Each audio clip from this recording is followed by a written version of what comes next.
Day Before developer blames everyone else for the game's failure. I missed the part where that's my problem. It's a scam. This is not okay. This needs to stop now. This is cancer. This is so much cancer that I can feel the tumors growing on my back. And it's weighing down heavy on me, and it's not okay. So this game that was a scam from the jump, and to the point where Steam just started refunding people even if you didn't request a refund. That's how bad this game was. Like, we all saw the glitches and how there was just nothing there apart from glitches.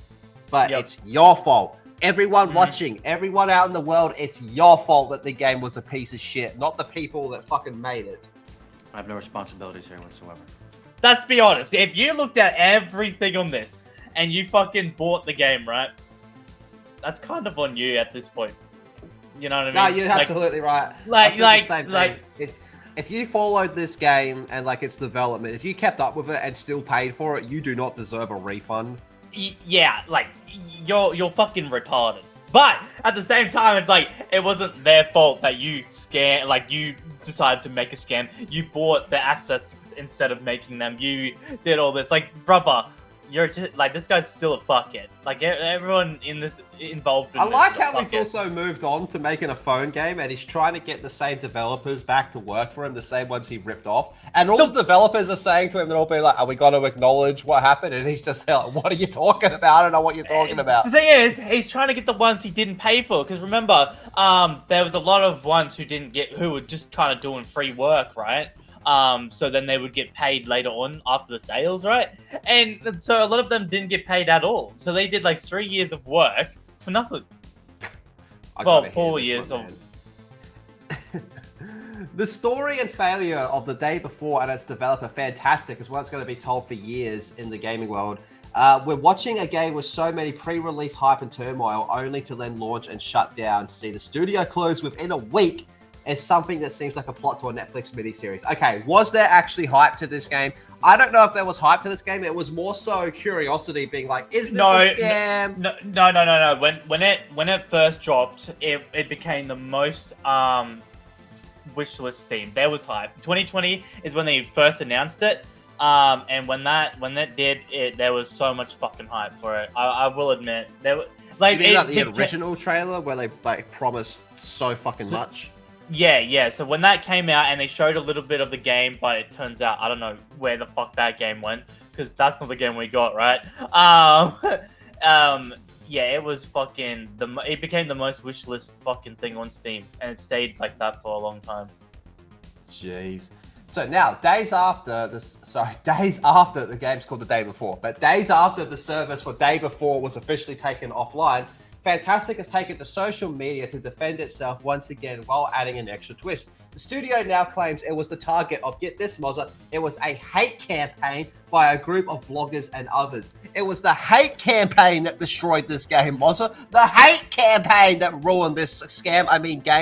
Well, in a post on Twitter, the studio says there is nothing true about the various claims about the studio or the game being any sort of scam, and then specifically called out bloggers for The Day Before's failure. Are we seriously still gonna fucking argue that this game wasn't a scam? Like, are they still trying to tell us it wasn't a scam? It's time to stop. It's time to stop, okay? No more. Where the fuck are your parents? Who are your parents? I'm gonna call Child Protective Services. It's time to stop! How are you gonna die on the hill that it wasn't a scam? Steam Dude. is refunding people who never requested a refund. This game came out and died within a week and got the servers shut down and the studio closed. This game is a scam. It was a scam from the start, but they're going to sit here, look you dead in the eye, and say, nah, it's not a scam. Yeah, but the thing is, remember, so when the company shut down, then they split off to 5 different companies as well. Just, I don't know, like to hide money or something, right? They're not giving all the money up, but yeah, so they split into 5 different companies. And, This like is that, brilliant. that you don't shut down and then split to 5 different ways. That's unheard of. So certain bloggers made huge money by creating false content with huge titles from the very beginning to gain views, followers, and exploiting the lack of information about the game's development, they said. Their actions triggered a gold rush among content creators due to the game's pre-release popularity. Well, here's the thing. If the game came out and it wasn't a scam, these people that were saying it was a scam would all look like Fucking idiots. dumb. Yeah, dumb. But the thing is, as well, the game came out not just as a scam, but it was broken, messy. What did they expect to happen? Like, people were just not going to stream it? You know what I mean? Of course people are going to stream it. It's the most wish-listed thing on Steam at that point in time, right? And of course people are going to fucking play it. Like, did they expect it just to make some money, then go on, like I don't know, hide? You know what I think it was? I reckon when they saw Dr. Disrespect stream it and he said, nah, it's okay. It just needs, a bit of like love and a bit more time in the oven and then we're good. Yeah. That they'll probably looking at that being like, yeah, see, Doc says we're good. When everyone else in the world was saying this is clearly a fucking scam. Like, there was a point where this game became so undeniably a scam that to say it wasn't a scam, you would be lying. Yeah, Leading up to it, you couldn't be 100% sure, but it was certainly looking like it. But now they're blaming everyone who came out and said this game is a scam. You're the reason why the game is a scam. Their actions triggered a gold rush among content creators due to the game's pre-release popularity. So if you're someone like us who, who's on YouTube and you cover gaming news and shit like that, and along comes one of the biggest scams in gaming fucking history, there's a good chance people are going to make videos talking about it, okay? Now that goes all the way at the top from people like fucking Asmongold and all that, all the way, Moist Critical probably did videos on it, all the way down to people like us, and everyone in between is looking at this going, yeah, this is news. This is something to talk about in videos and streams and shit. I mean, we're doing it right now. It was so clearly a fucking scam. And even without the content creators, the average person who sits down, boots up the game, would get 10 minutes into it and go, this is a scam. This is a fucking scam. Even if there wasn't a single video out there or blog or tweet or anything, if there was nothing like that calling the game a scam, that does not change the fact that the game is a scam.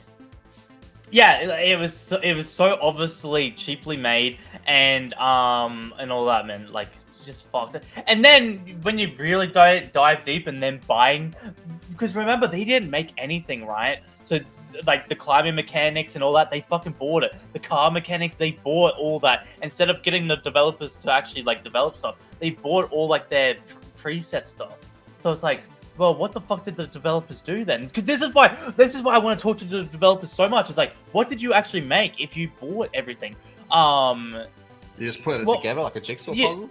Yeah, like the last, because they worked on it 2 years prior before they showed it in 2020. So then it released in 2023. So you've had 5 years, and what the fuck? What did you guys do? So they continued saying this, the negative bias instilled by certain bloggers making money on hate-affected perceptions of the game. Motherfucker, your game was a scam and people said your game was a scam. Okay, so they look at unbiased... Oh, it's right here! Look at unbiased gameplay like Dr. Disrespect stream at release. Dr. Disrespect was like the only person in the world that said, nah, the game's good. Yeah, he said it had potential, right? The thing is, the concept had potential, not that game. Like an open world MMO zombie survival, it does have potential. Realistically, you could make that a good game, right? But these fucks could not, because all they wanted to do was scam you.